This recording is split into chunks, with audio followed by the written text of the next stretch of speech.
अरे सांग माने मु तुम मनर कथा जहा कहबार थिला मु स्पर्श पाकर जहा कहि सारिछि हेले ए हम सबरा पलिया फूल उद्यान को देखि तुम माने कोन किछ कहबा को इच्छा होने किला अरे अपा कहबा कुता अनेक किछ आछिलो हेले अपा कोना तमे हम कथा सुनी की रागी बनता तुम पर मो पिला दिन संग हेलो तुम पर कोन मु केबे रागी छी ए अपा ना केबे रागी बिकिला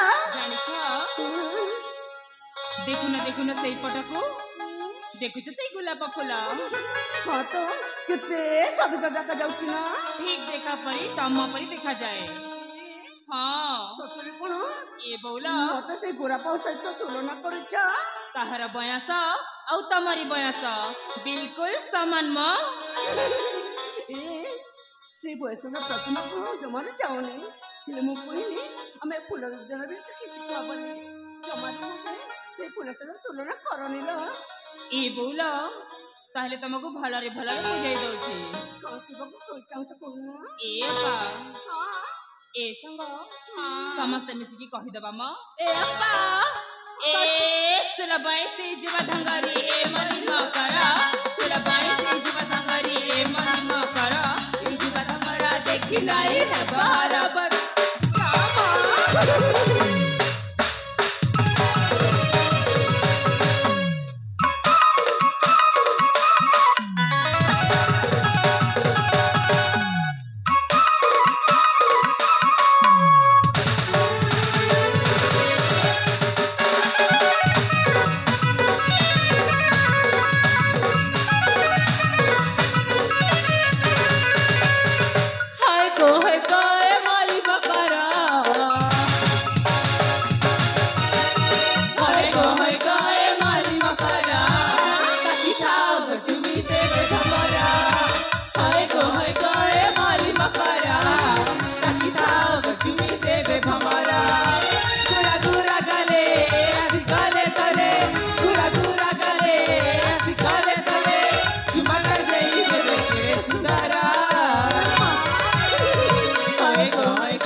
उद्यान विषय किछ कह बोले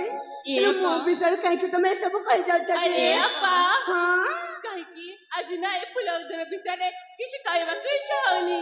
हेले अपा तुमको देखिना हमको बहुत किछ कहबा के चाहू छी कोन कहला मते देखि किछ कहबा को चाहू छी हला अपा अरे मैं कोन कहबा को तुम मन जागृत हो छी जे ए अपा बूढ़ी बूढ़ी कारी पानी पी चाहे जानी जानी सखी गो उछली जाए जवानी मजे मागो उछली जाए जवानी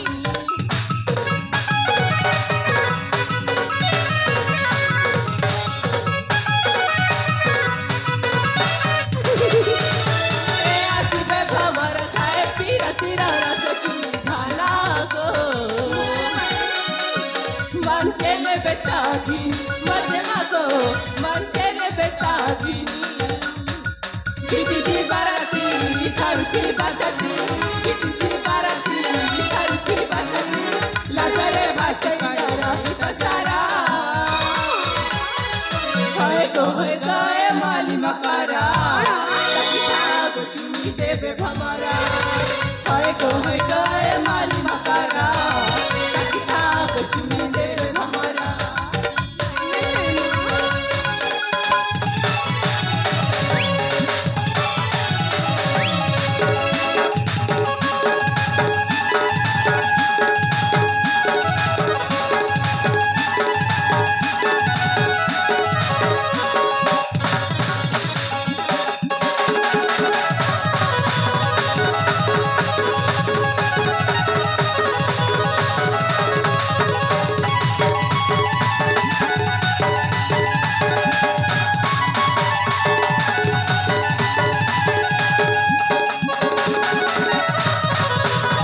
ସେଇ ଛୋଟା ମଜା କଥା ସେତିକି ଥାଉ। ଏ ଅପା ହେଲେ ଦେଖୁନା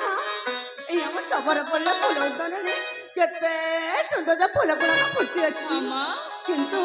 ସେଇ ଫୁଲ ଫୁଟିକି କିଛି ଲାଭ ନାହିଁ।